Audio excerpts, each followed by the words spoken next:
if you look at the analog music and the limited set of notes that we have to choose from, hundreds of years of music was being made, right? There's a few innovations that have happened, right? We went from 5 lines in Gregorian to maybe, 8 lines that we can draw our notes on, and then we have some helping things. But it's pretty much been the same for a long time. And then came along digital music, right? Early 80s, right? Late 70s, early 80s. And it's people like Herbie Hancock and a whole bunch of other people, right? But let me just take that example because I'm a jazz fanatic. Who have started experimenting with digitalizing in zeros and ones those original analog choices that you could make as a musician or as a composer.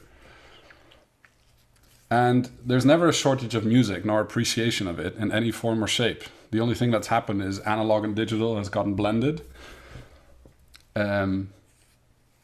And the medium in which it's transported has changed over time. And I think that's the exact same thing that's happening to events.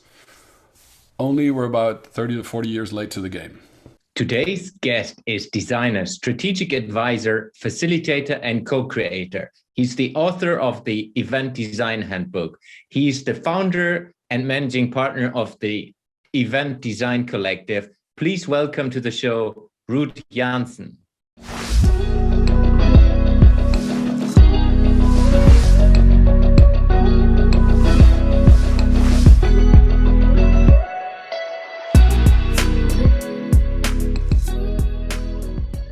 Hello, Ruud. Welcome to the show. Great to have you. How are you doing? Thank you, Jens. It's a pleasure to be here. Yeah, great. So before we go into, of course, the Event Design Collective and a lot of events and innovation around events, tell us a little about who are you? What is your story? Awesome. So I was originally born in the Netherlands, in the south of the Netherlands, quite close to Germany, actually, where you are. Yeah. And spent some time there learning about all the basics in life, you know. And then we were in the fortunate opportunity to, my dad worked for Philips, and we had the opportunity to live in various countries. So at age 8, I was parachuted into a French school equipped with 3 words of French, oui, non, and one word I can't say. And then, you know, got immersed for 2 years into the French kind of way of living, which was a very intense, but also very rich experience in hindsight. Like many experiences you go through. You know, learning a new language at that age is fairly easy. But then unlearning maybe some of the habits that you had from a previous school and, you know, these things that change in life, it really kind of, I think, color you over time. Went back to the Netherlands, then we spent 5.5 years in Asia, in the Philippines, which was a really great way to spend your teenage years. I wouldn't have missed it for the world. And then ultimately decided to, when coming back to the Netherlands, equipped with an international baccalaureate, I decided to study hotel management. I was fascinated by hotels. I'd lived in hotels when we relocated to different places, and hotels feel like family, at least when you live there for a while and you get to know the people. And I think they're fascinating places, both front and back of house. Got into that, spent some time in the US for a traineeship at one of the most worn down Holiday Inns you can imagine in downtown Providence.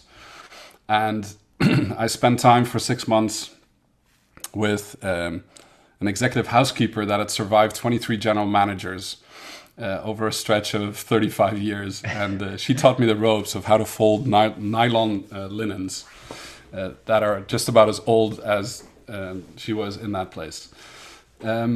So, you know, rich experience in, you know, getting your hands dirty, literally, in that space. Ultimately ended up running 5-star hotels, which I really enjoyed for quite some time. And I kept running into events, and so events were a fascination. Ended up doing some executive education, at which time I reconfigured my thinking and thought, do I want to run a hotel, which is like a little village for the rest of my life? Or is there something else that I could be venturing into? Because a hotel is quite landlocked as a place. You know, you get stuck in one place, so you might know it inside out in the back of your hand, but you're stuck to the place, which is not a bad thing. You know, if it's if it's a 5-star hotel, because it's a very nice environment to be in, but it's also quite time consuming. With a young family, when you have a family growing up, you really want to make sure that you're also there for them and not just for the family that's in that hotel. So recalibrated my career with taking some time to think in the executive education space, and then went into the professional conference organizing space, because they were one of our best clients at the time. And as a director of marketing and sales at the hotel, I knew quite a number of the people, and they wanted to hire me for a role in that company. So I spent quite a bit of time with that company. It was a family company, family business. That got expanded quite quickly over time, because those were the early 2000s, in which or mid 2005 onwards, and really got to scale up and became place independent, running large scale conferences and events. And these things really made me think, because events are omnipresent, they're omni-channel, they are used by anyone. They're probably one of the horizontals that goes across anything like the internet.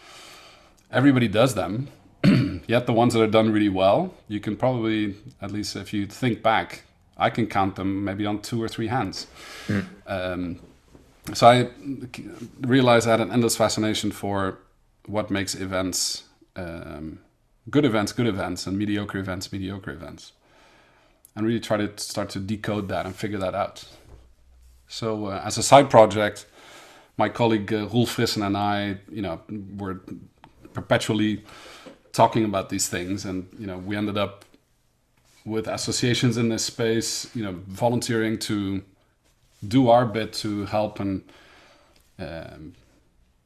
get the community of people in the meetings industry together and figure out better ways of doing things. And that was a very interesting time when I ran also into Alex Osterwalder, who created the business model canvas in 2010 in Vancouver at the World Education Congress when I was on the board. And we did some work with him. I got very fascinated by applying the business model canvas to events and applying them to our space, primarily to redesign how the association functioned, the membership-based organization. But really, as we progressed through it, we figured out that this way of thinking is very effective, but it's also something that's direly missing in our space to be able to talk about how events create value.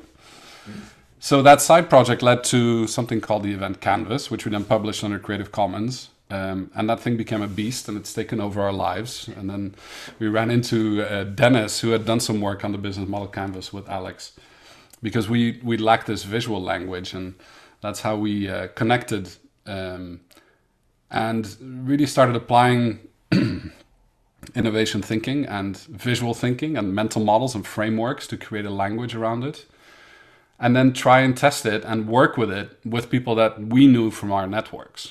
And that's how we kind of rolled into the design thinking applied to event space, which, like I said, has taken over our lives. It's now, there's 15 of us in different countries doing this, helping clients to figure out their stake in events, figure out how their events create value, and enabling their teams to learn how to use design thinking in event design in order to change behavior in the desired direction of change. And that's kind of the venture we've been on since 2014. We launched it at Valentine's Day. So it's easy to remember, 14 February 2014. So it's been a couple of years now, and it's been a fascinating journey. So that last episode is an entrepreneurial journey. We bootstrapped the company from scratch with sweat capital, which is painful the first couple of years. But it really gives you the grounding in letting go of all the things that you thought were very important to you, until you realize when something that drives you as a mission is something you really care about, and then it becomes almost effortless, or at least you can make it look effortless. It's not always effortless. And some people think it took us a year to come up with the event canvas, right, between 2013 and 2014, but it's probably more like 24 years plus 1 year to get to that point. Between the things that we did, we also realized quite quickly that what is it we've created, because at first it was just a side project, something that we thought, okay, let's help this into the world under Creative Commons. And then the community came back to us and said, well, can I do this in my language? And we're like, okay, you can translate it. That's fine, right? And then people started asking, but how does it work? You guys make it look so easy. Can you like write down the steps? Okay, right. We'll write down the steps. We'll do that. Well, that turned into a facilitation kit. First, we thought it was a game. So, but there's no winners and losers in event design. So that's why we turned that into a facilitation kit with roll cards. And it's a thing people can do as a team. And then we added a lot of questions to the canvas itself, so people could have a self-guided way of doing it. After that, people said, well, can you teach us how to do it or do it with us? And that's how our first client, knocked on our door asking, can you guys come and help us out? Because we have a high stakes event, so we're not sure we can do it ourselves. That caught us up in developing kind of the consultancy practice. And that also caught us up in, well, what we can do, others can do too. So we scale it by teaching others how to do that. That's how we created a certification program, Event Design Certificate Program. And we then ended up bringing that to students. So there's now an Event Design Certificate Young Professionals program that's embedded into universities. So people take this as part of their bachelor's or associate or master's degree now in different universities. And then people that took our program to become a certified event designer came back to us and said, can we do it a second time? And we were like, why would you want to do that? Are we such poor teachers that, you need to come again? Because, people go through kind of a 3-day training to be facilitators of the design process. And after the 3 days, they get 6 months to actually go and do an event design with their team and submit it back for peer review. But what happens is people want more practice because they really enjoy working on different types of projects, maybe outside of their own project, because it gives them, space to think differently, or, they're in a different environment. And so I think we created that environment out of practicality and pragmatism of just, instead of just taking case studies and things that anyone can do, we ask everybody to bring their challenge. We pick one during the program, and that's the one we crack in 3 days. So people wanted to keep coming back. And then they said, well, can we do what you do in our own country? And so, Ruud, Dennis, and I looked at each other and said, how quickly are we going to learn, Russian, Spanish, Italian, or Finnish? Well, that might take a while, much longer than for them to actually be able to apply what we do in our language. And that's how we created the Event Design Collective, which is really people that do what we do in their own space, equipped with our brand and our toolkits in their local language in order to kind of scale that business. So that's where we're at right now. 18,000 users. We have 2,500, I think 2,700 trained professionals. Every year, 600-700 students are taking the program. So it's really cool to see other people do what we do and watch it from the sideline, watch it grow as time progresses. So it's been an exciting journey. We wrote a book about that with some case studies in 2016, which is now 5 years ago. And we're about to publish our second book with the collective called Design to Change. So that's coming out in June. Yeah. Awesome story. And we go a little bit more detailed into the book if you're up to later. But before we do that, I would like to double click on a couple of things. First, high level. I'm working a lot, and a couple of listeners are from large corporations. And it sounds so easy when you tell that story. It's like, yeah, I have had this idea and it's getting to be a success. But it's most probably it wasn't that. And you have given already a couple of insights on that. It was not, it's not straightforward. It's not like, yeah, it's a development curve and you're done. It's like, yeah. So how did you start up with? Was it just a vision? Was it just an idea? And how did you learn over time? How did you bring the learnings into your business to inform yourself in what is the right next step? I think looking back, it's always easy to see how it evolved. And we made a little visual timeline. I'm happy to send you the link so you can kind of scroll through it, because those are some of the milestones and highlights of what we've gone through. At first, it really took us over a year to crack our thinking, right? From like there's lots of good literature in our space, right? About return on investment of events, and about visual thinking, and about design thinking, and about imagineering, and a lot has been written about experiences and what events do and how events work. Everyone has experience with it. It's like restaurants or hotels, right? We've all been to them, so we all have an opinion. What made it hard is we tried, or we attempted without knowing, to create a new language around how people talk about it, how they address that. And apparently we had been speaking part of that language because we saw this happening in a parallel space. I think through the board of, being on the international board of Meeting Professionals International, running into Alex Osterwalder, for me was an epiphany that I only saw, later on when we first started working with this.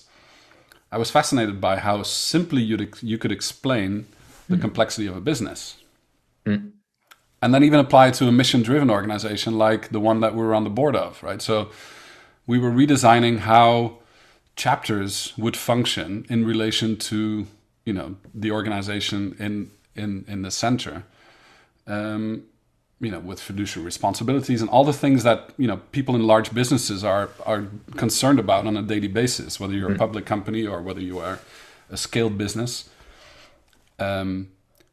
Everybody runs into their responsibilities and, functional jobs, but also the emotional jobs, the social jobs, and some of the basic needs that people have. And events are a gentle escape to that daily, run-of-the-mill experience that people have working in a larger corporations or whatever it might be. And that escapist behavior that some of them have experienced.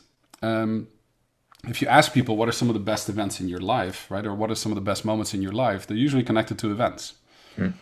Like pivotal moments that change people's lives are because they meet other people or they experience other things in another place and they're in a different mindset.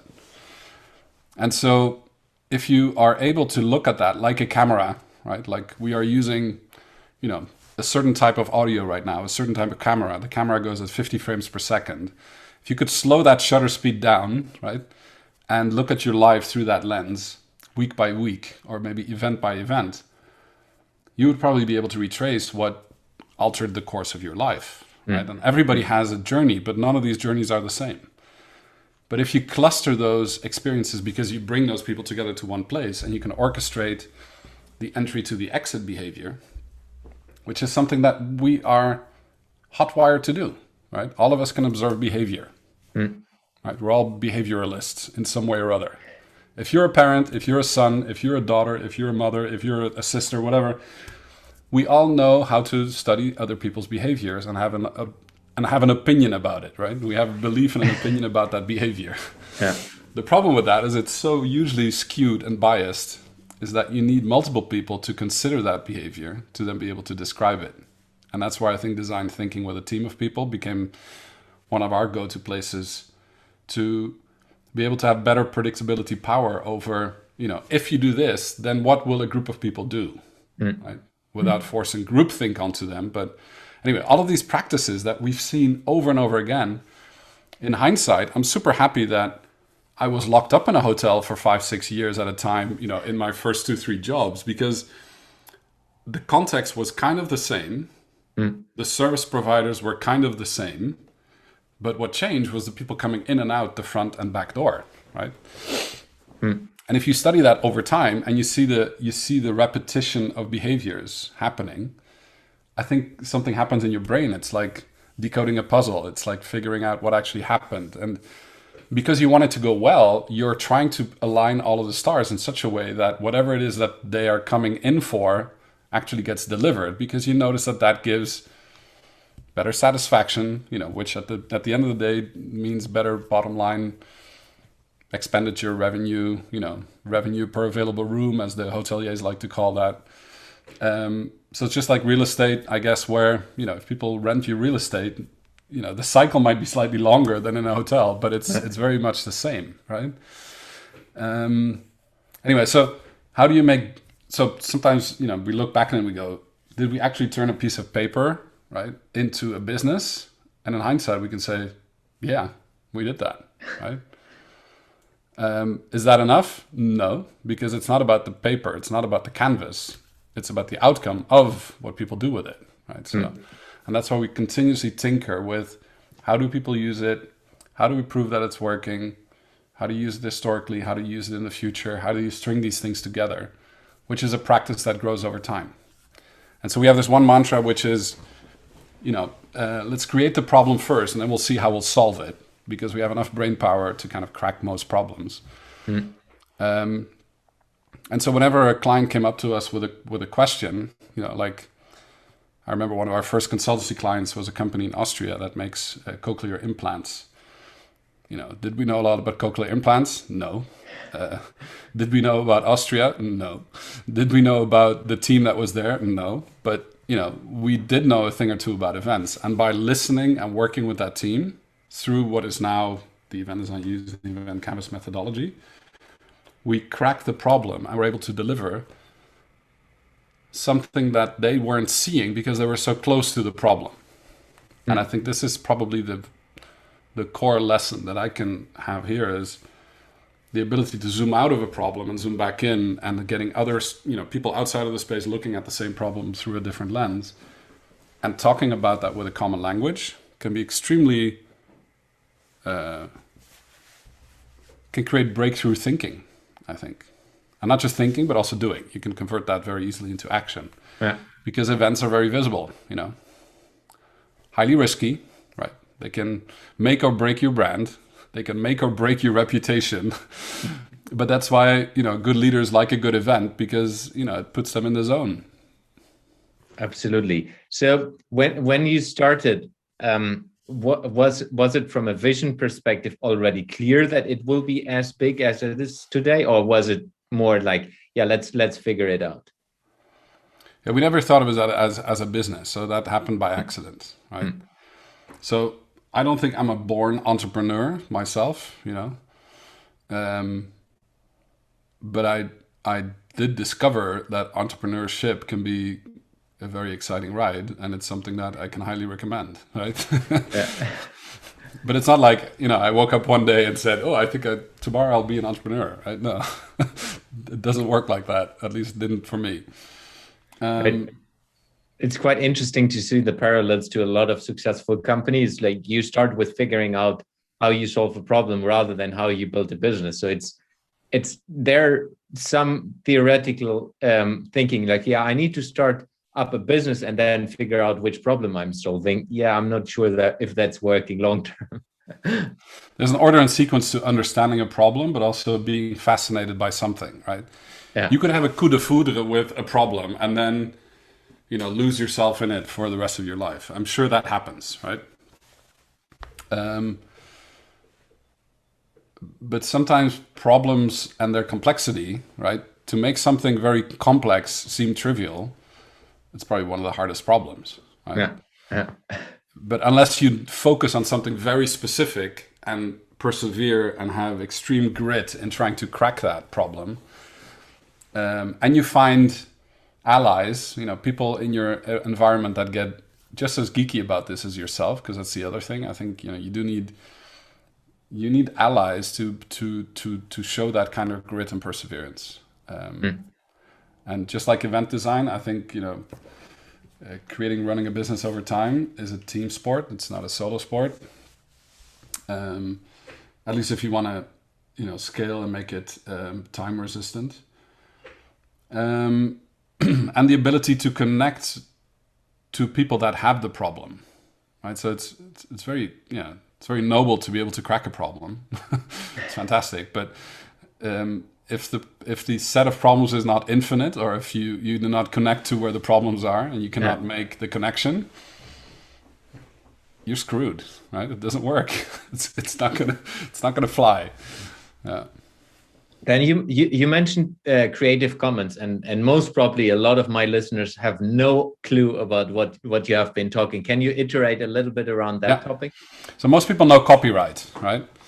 If people copyright a picture or a book or patent a product for that matter, right? Whatever it might be, they put a claim on the fact that that's theirs, right? So when we publish the event design handbook is copyrighted by our publisher, BIS Publishers, and us as authors, because they want to make sure that somebody else doesn't go and take a piece of it and then says it's theirs, right? So that's the opposite truth of the Creative Commons. So the Creative Commons comes in various forms and fashions.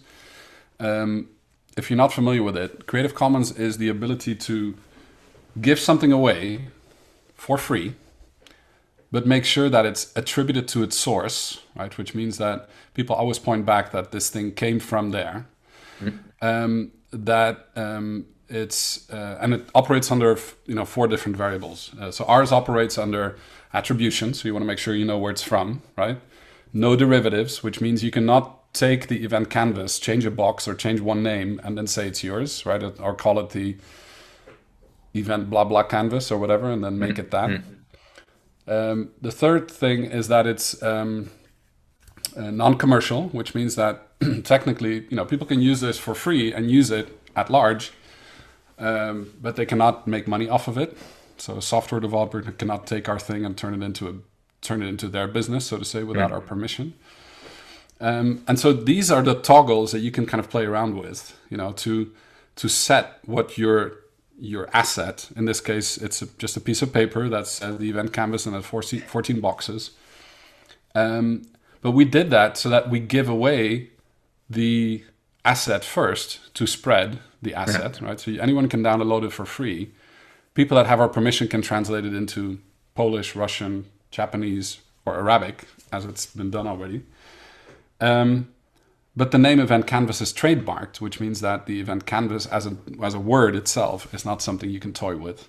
And a lot of the materials around it are copyrighted as ours, right? We realized very early on, and this was by the example that the team at Strategizer, has also done that with the business model canvas. I thought it was fascinating, right? So you give away your intellectual property, so it scales. Yeah. But ultimately, people will go back to the source when the stakes become high enough, right? So if you really have a tough problem to crack, you'll know where to find those people that created it, right? Yeah. And I think that's where the attribution is a very important thing, but also protecting your business in ways that make sure that when it's applied in the proper way.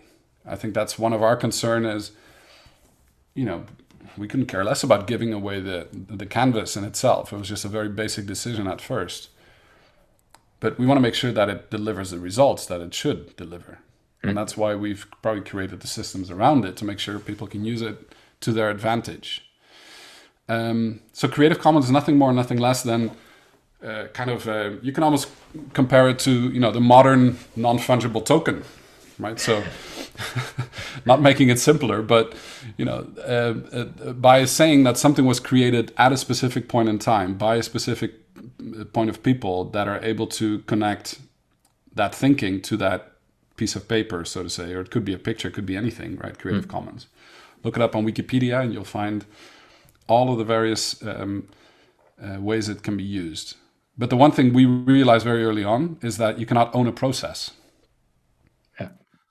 So let me repeat that. You cannot own a process, right? And I had to think about that for a long time, because when we wrote down our thinking in the facilitation kit of how to use the event canvas, you cannot own that. We can copyright the facilitation kit, so you can't copy it, and we can translate it to different languages. But you cannot own a process. You cannot patent it. You cannot put a copyright on it. It doesn't work. So you have to give it away in order for it to scale. Yeah. And our mission is rid the world of mediocre events. That would be the negative interpretation, right? The positive interpretation is we want to equip people with the ability to create events that matter. And if that's your mission, then you have to make sure that anything you do helps people do that. And the Creative Commons is probably one of the most basic decisions we took that was a good one. Yeah. Is it then just to dive a little deeper, and then we go up again, I promise. Is it then as well that you need to sign up for it, or is it how does it work from a process perspective for those listeners who might be interested in diving into that? Yeah, so the best way to see that is to if you go to eventcanvas.org, you leave your email address, your name, and where you came across it, I think, is what we ask. And by clicking on the button, you agree to the Creative Commons license. Yeah. Right? So that also gives you the event canvas. It also gives you the first 100 pages of the event design handbook. So we give away half of the book because we're pretty sure that once you see the first half, you'll probably want to buy the second half. And the first half gives you everything you need to know about the event canvas itself. But the application, the case studies, and the deeper thinking behind it comes in the second part. So I think you have to be confident in how you give away things. Giving is probably the biggest boomerang you can do for amplifying your brand or your business, right? But you have to do it in a smart way.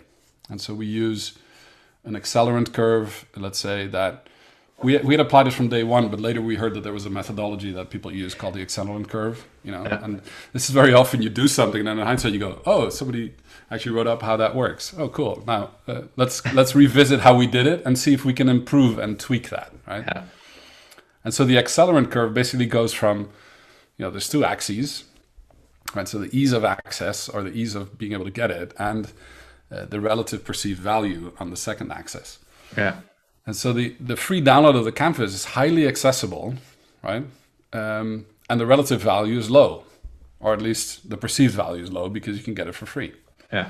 But once you download the canvas, you might want to buy the book. The book is, I don't know, 29 euros, I think, right? Of which, if you know the publishing model, you spend all this time making the content of a great book, and Dennis does fantastic visuals, and we got an editor to actually make it look really pretty too, because it was 3 guys writing it, and 70% of our audience is female, so we had to make sure that the colors and the way that this thing actually works appeals to the right type of audience. Yeah. And so Crystal did a great job of making it look the way it looks, the right colors, and that really hurts. It's like, no, we're 3 Dutch guys. We thought the front cover needed to be orange, right? He said, no, it needs to be yellow. No, we're like, what do you mean yellow? It took quite some convincing to get, Ruud, Dennis, and myself to change our thinking. But that became the basis of our brand. Yeah. All of the colors in the book are quite, pastel-like colors, right? Which, give me a color swab, and these are probably not the colors that we would have selected if we had, our hand in this thing. So you also have to know what to let go of, and work with people that are experienced and have expertise in something that your own shortcomings in. We do have a philosophy that I want to know how difficult something is first before I outsource it. So I have respect for what it is, right? I can make a pretty decent video, but if I want a really good video, now I know why I'm paying what I'm paying, right?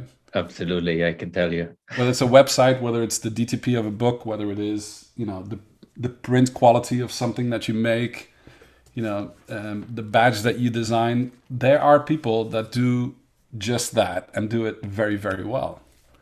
And you have to allow yourself to surrender to that expertise because it will pay itself back very handsomely in time. I think quality survives anything, even a COVID crisis.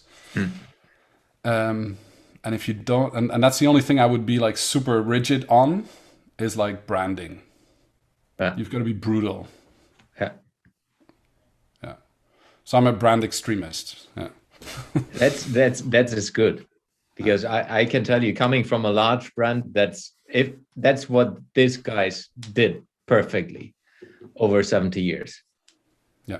And that's why almost everyone knows that brand. Yeah. Good. Let's zoom out a little bit again. Mm-hmm. And let's look into innovation into the event space. So what are what is your view on innovation in the event space? What's happening, what's not happening? And of course, we're now in early 2021, where we're basically a year of lockdown, which I guess was quite a different way of looking at events than before the whole COVID crisis or COVID impact, let's say it like this. Well, so how do you see innovation in the space of events? So the way I see that, and the parallel I like to draw is the parallel to music, right? If you look at the analog music and the limited set of notes that we have to choose from,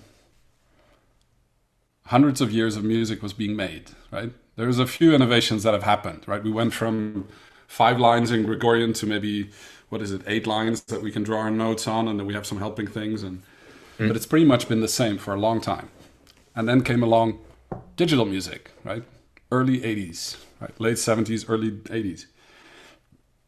And it's people like Herbie Hancock and a whole bunch of other people, right? But let me just take that example because I'm a jazz fanatic, who have started experimenting with digitalizing in zeros and ones those original analog choices that you could make as a musician or as a composer.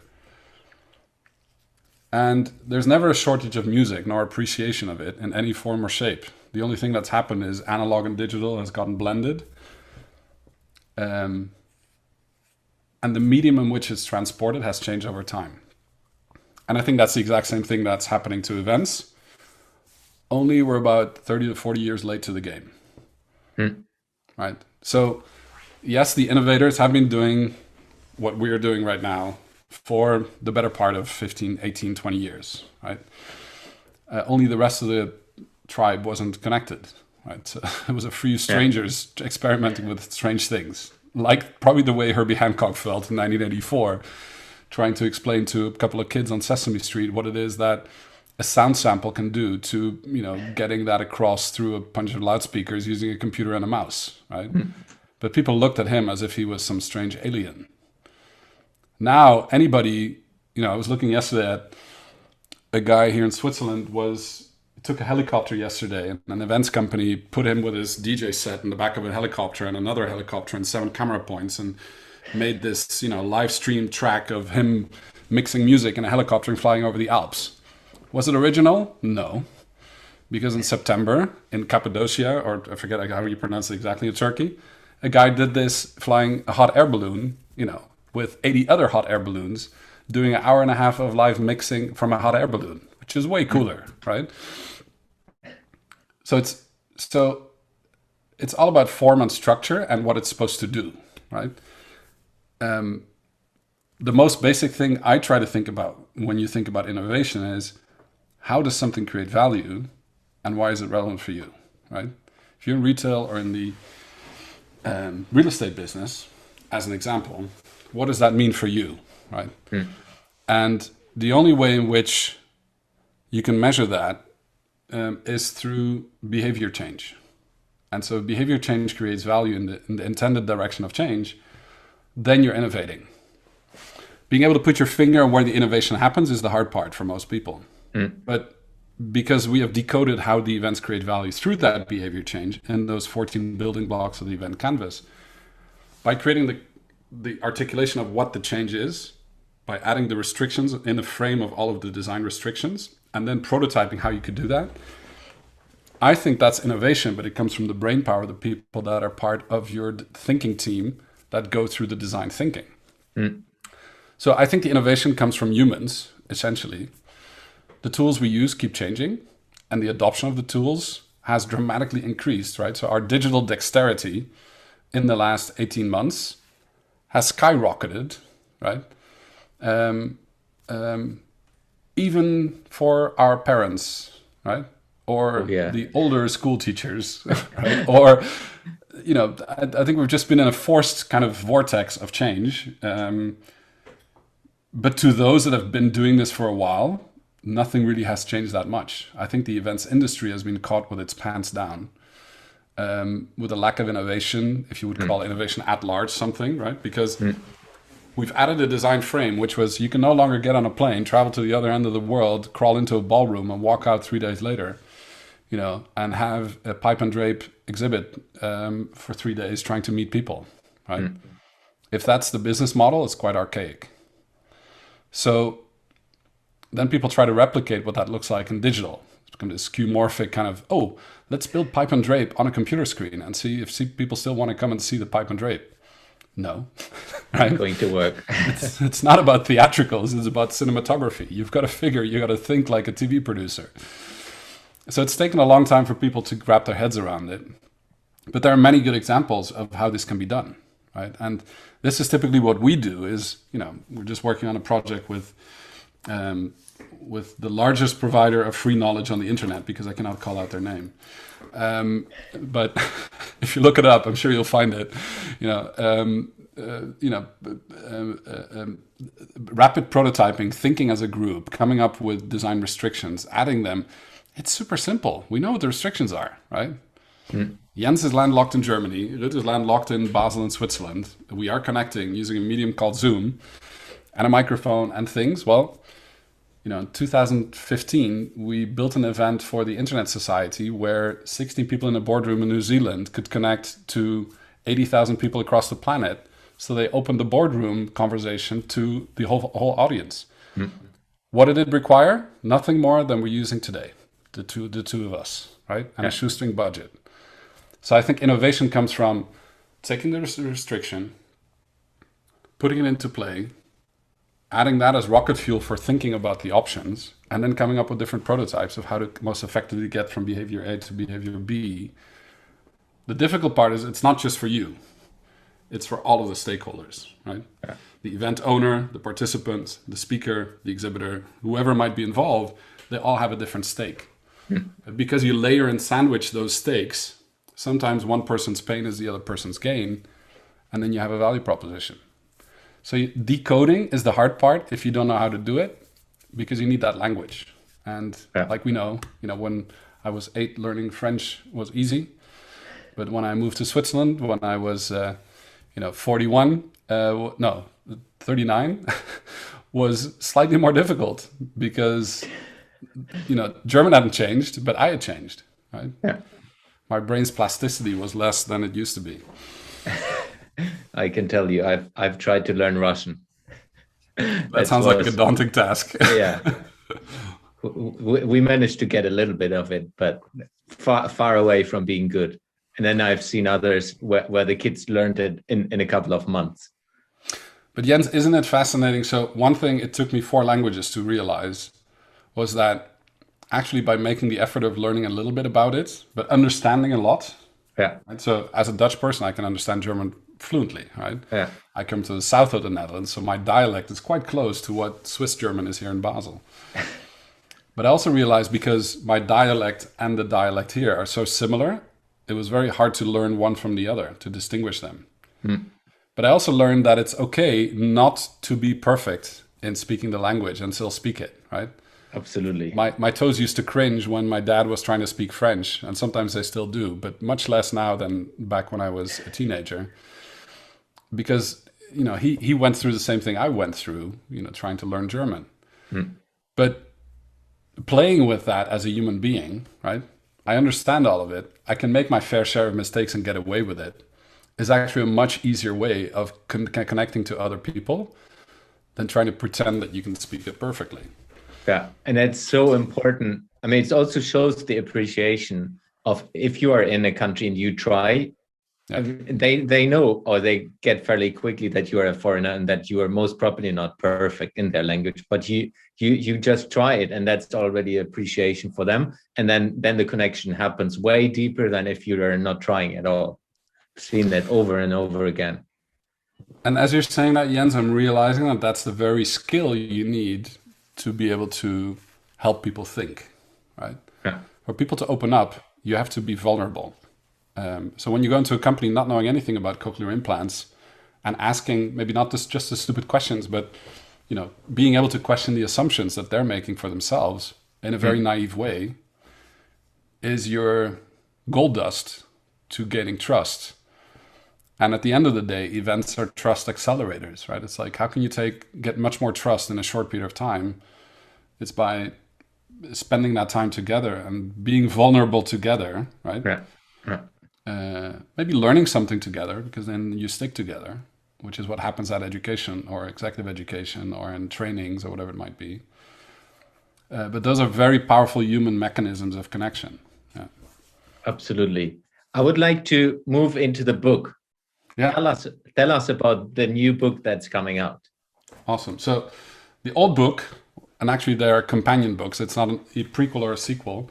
So the original book, Event Design Handbook, is systematically design innovative events using the event canvas. So this is a book about process, right? How do I apply this to and this is the language. The new book is called Design to Change.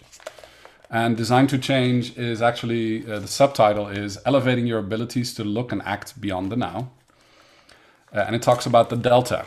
So if this book is about the process, then the sequel book, the Design to Change, is the book about the outcome.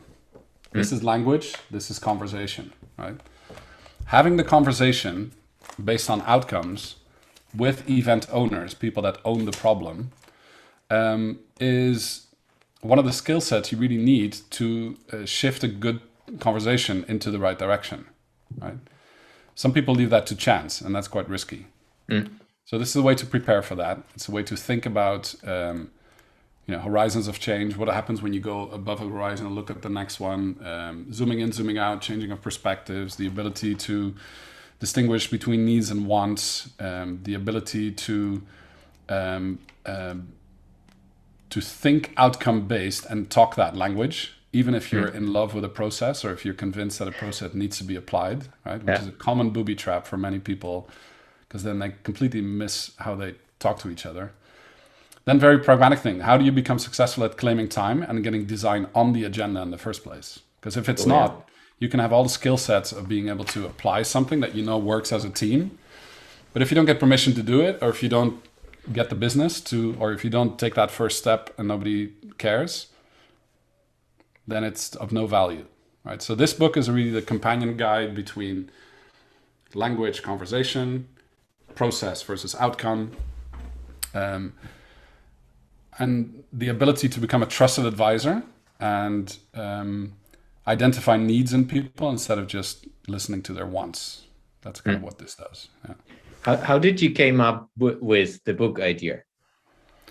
Again, it's applied knowledge turned into words and pictures, right? So Dennis Lyer, who's a master, as you know, in taking a 3D situation and what happens and hitting it overhead with a big hammer to turn it into a 2D picture. It's kind of like the applied thinking of using the event canvas in many different scenarios with our clients and with the trainings, and turning that learning into the next thing. And in this instance, we've also 2 years ago started an EDC mastermind for people that are certified event designers, because they kept coming back saying, "Ooh, what's next? What's next?" Right? I was like, "What are you guys up to? What are you guys doing?" And of course, a lot of the work we do is proprietary with our clients, so we cannot share it freely. But in running into a guy called Paul Wilkins at an event, right? So this is how these things work. He's become our trusted advisor in how our business develops, but also we are working with him in something we call the EDC Mastermind. And actually, what I showed you here, which still has a lot of Post-its and stuff on it, is actually the prototype. So our second EDC Mastermind, which is a think and do tank that happens every month, and we have a 3-day kind of thing that happens in November every year, is where we get our most geeky certified event designers together.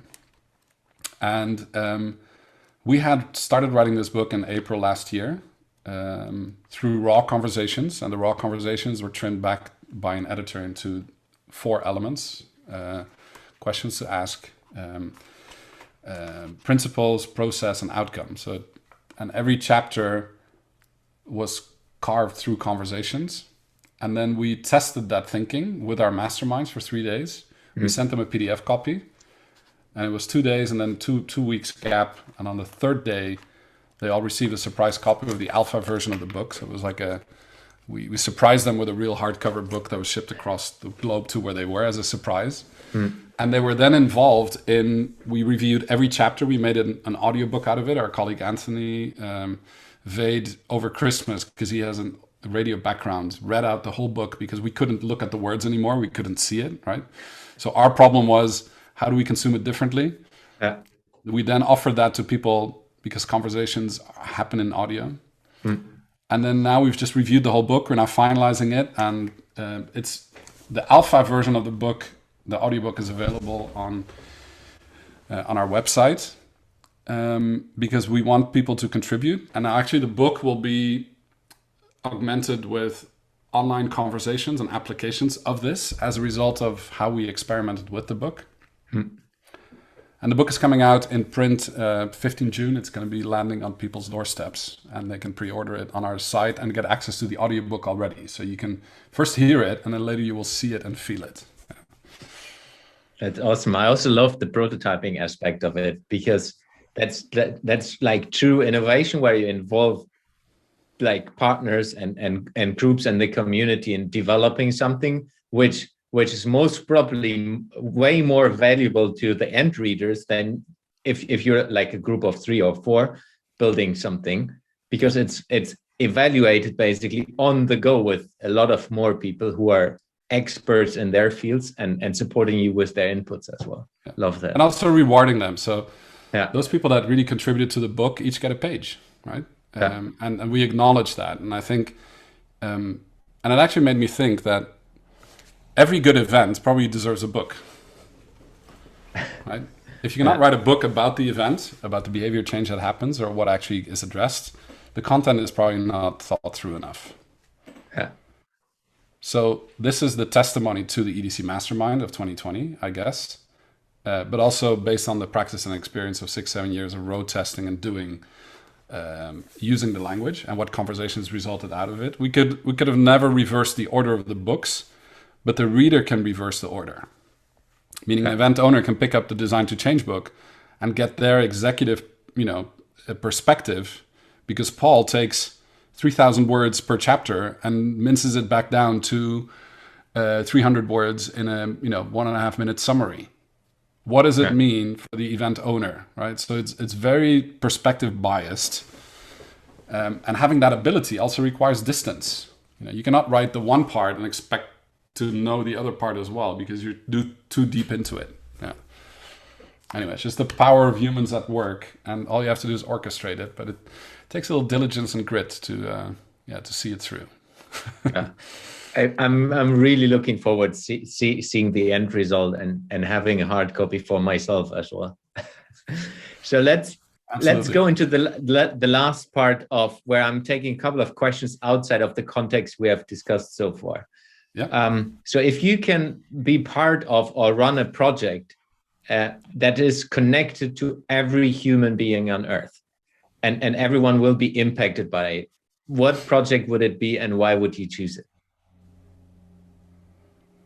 I think we're already all involved in that project, and I think it's some have called it, the 2030 UN DGP, right?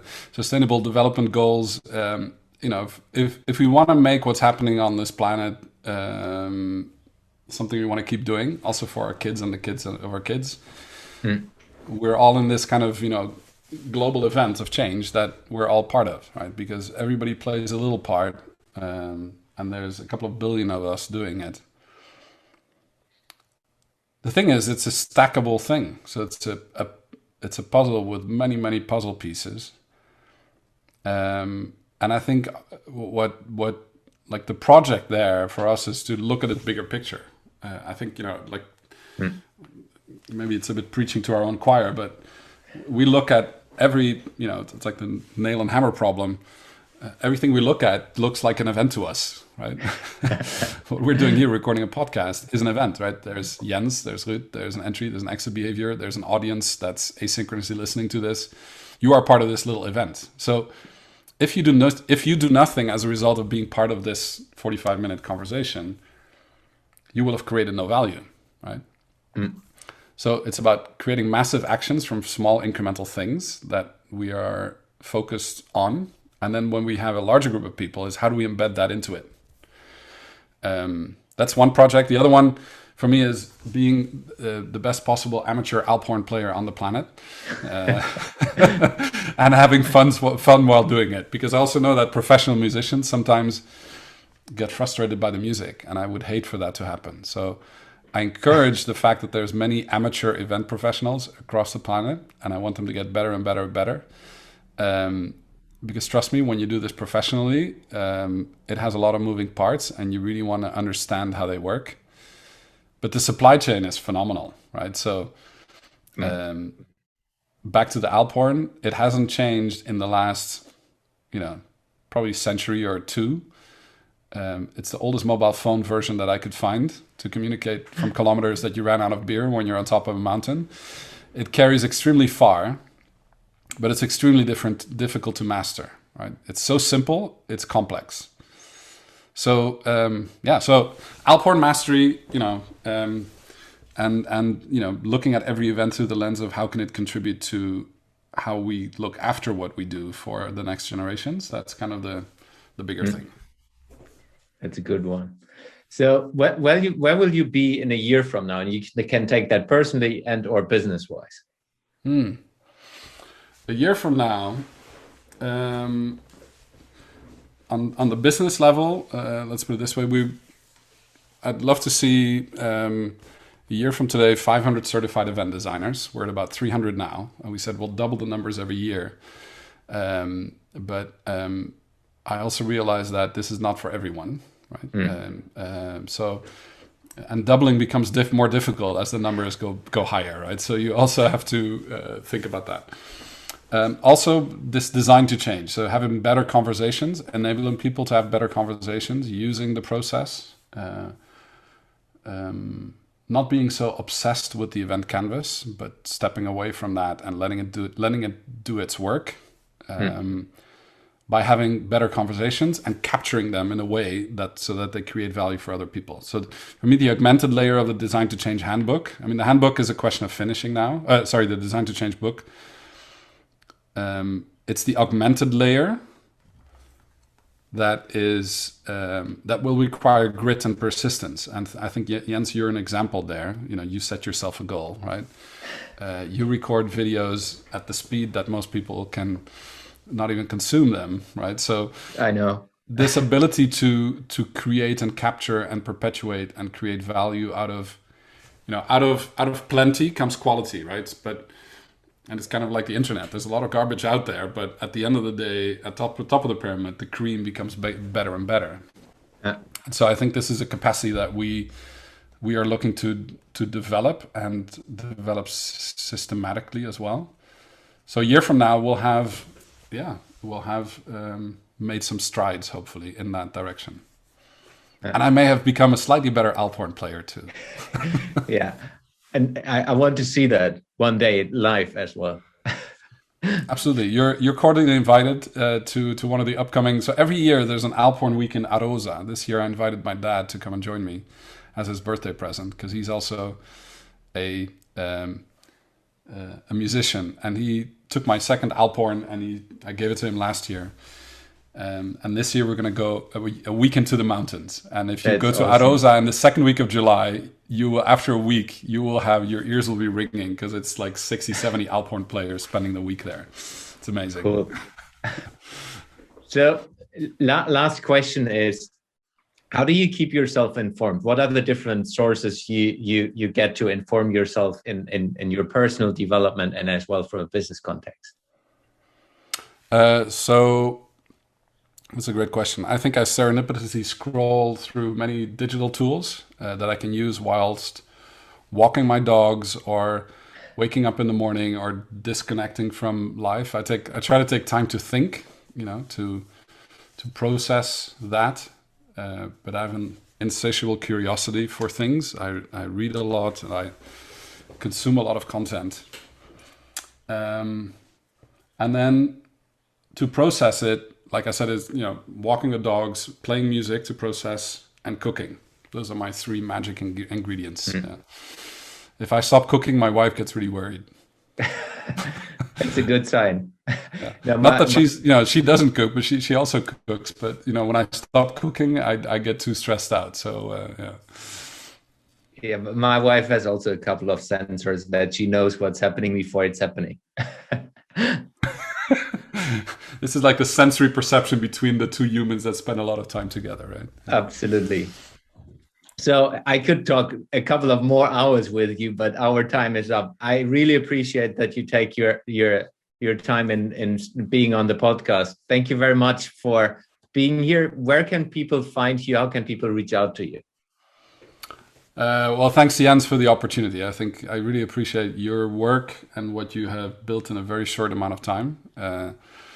They can find me probably through some of the links that are going to be below this podcast. But the simple one is eventcanvas.org. That's easy to remember. If you click on team and about and team, you will see my details there. Or just Google my name and then stuff might come up. I'm not the Fluxus artist that makes stamps, which is the other Ruud Janssen. Apparently there's a Dutch guy that's very much into making stamps. That's not me. But all the other stuff, hashtag eventcanvas or eventcanvas.org, or, my name doesn't travel well. Ruud is not a name that worked well in France nor in the English speaking countries. And Janssen is a very familiar name that a lot of Dutch people have. Yeah. With the combination of the two, you'll probably find me. Yeah. Cool. Thank you very much for being on the show, Ruud. It was a pleasure talking to you. My pleasure. Thank you.